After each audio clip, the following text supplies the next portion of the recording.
Suddenly umekuwa very clever na umekuwa malaika haraka. Sasa wewe ndio unatupatia lecture kusema fanyeni maandamano, pigeni serikali. Na jana ulikuwa hapa, hata miguu yenye hata ile penye ulikanyaka ukitoka mlango ya State House haijakauka. And we must be honest with each other.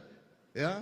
So if you are to be leaders, you must be led by service to your people, not service to your stomach.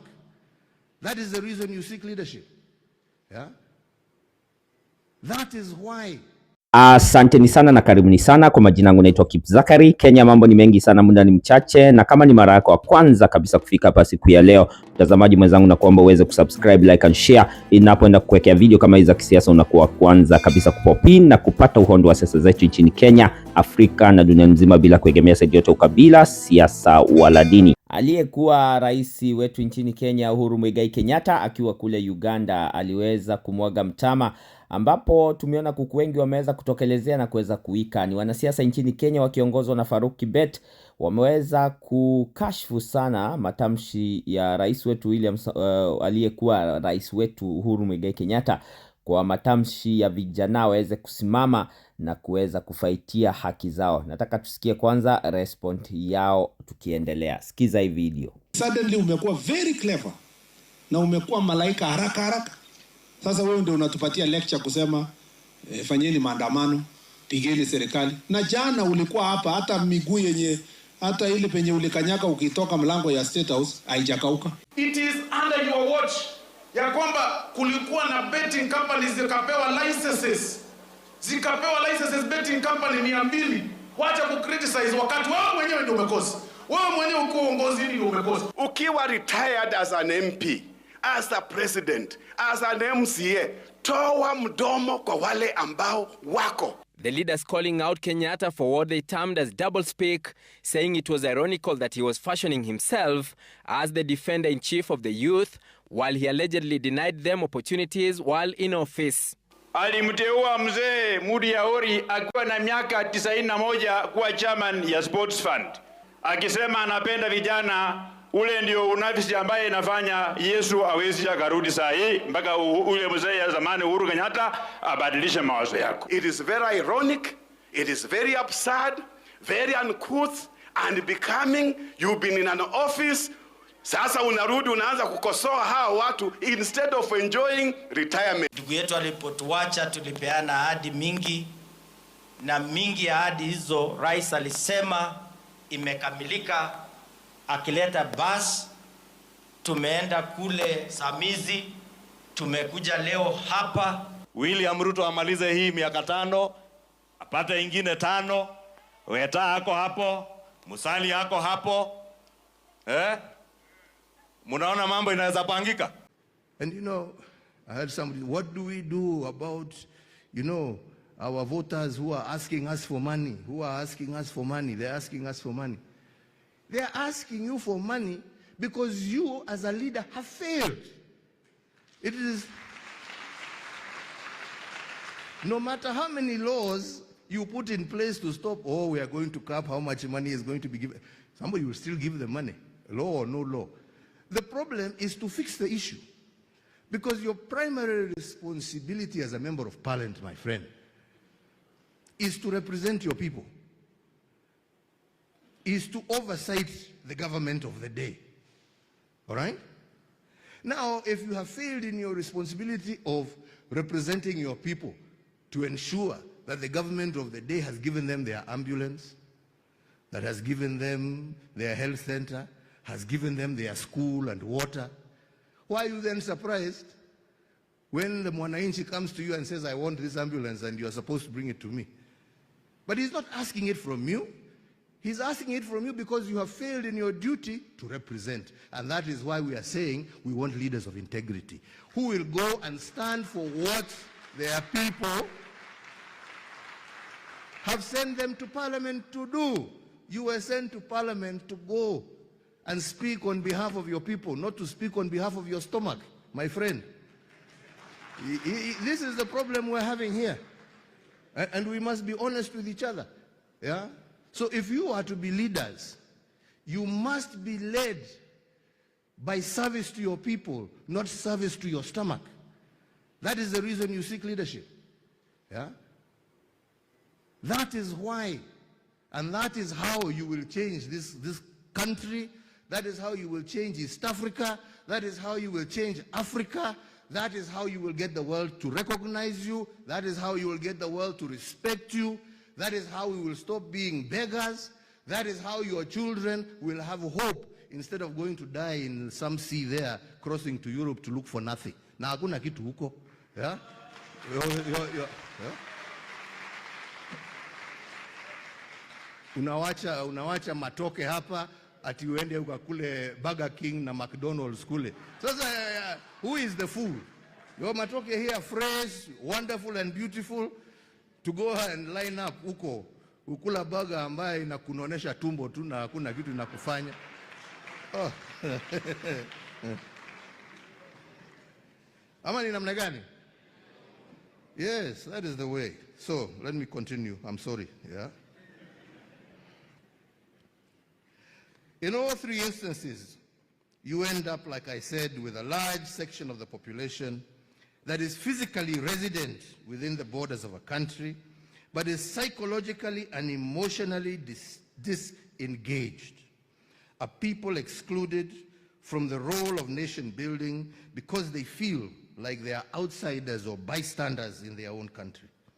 At the root of almost every crisis in our part of the world, the common denominator is the absence of inclusive, responsive leadership. Further, I believe it is essential for you as young leaders to appreciate the fact that these fissure lines that I speak about are visible beyond our continent. Others can see these fissures. They are looking at us through their ambassadors and their high commissioners. They are looking at us. You think wamekuja hapa ati ku encourage bilateral. Wamekuja hapa kujua how much more can we get. Yeah? Right? These fissures, they are visible to them. And as such, they have made our continent fair game for destructive proxy wars sponsored by nations with significant economic and military strength. These actors have the strategic intent of using the chaos and confusion perpetrated by self-serving leaders across our human capital to access our human capital, our mineral wealth, our agricultural potential, to grow their own economies at our own expense. To compound this further, society is experiencing these levels of internal discontent, are susceptible to an even more sinister type of enemy, and that is violent extremism. Organizations hell-bent on disseminating and entrenching their misguided ideologies through violence. And we know, you see in Kenya we have Al-Shabaab, here you have ADF causing problems all across the border, disturbing citizens, not allowing people to move forward. But why are these groups able to do that? They're able to do that because there is somehow feeling that there is a vacuum which they want to come here and push, because we have also failed in trying to have this inclusive society. If we were one, these would not be problems. Al-Shabaab problem, ADF problem would be a problem of East Africa, not a problem of individual countries. You don't have the capacity. These people have no color. You know, they have no tribe. They just have an ideology which is warped. So today they will bomb you in Kampala, tomorrow they'll be bombing me in Kiambu, or they'll be bombing somebody else in Dar es Salaam. But if we were together, we are able to fight and to confront these issues, while at the same time working towards the prosperity of our nations. So, the peace and security crisis that looms over many parts of our continent is a clear and present danger to Africa's long-term viability as a going concern. And if we don't find ways to resolve these conflicts soon, we may have generations of young people wiped out as cannon fodder, and with them, any prospect of uplifting the lives of our people.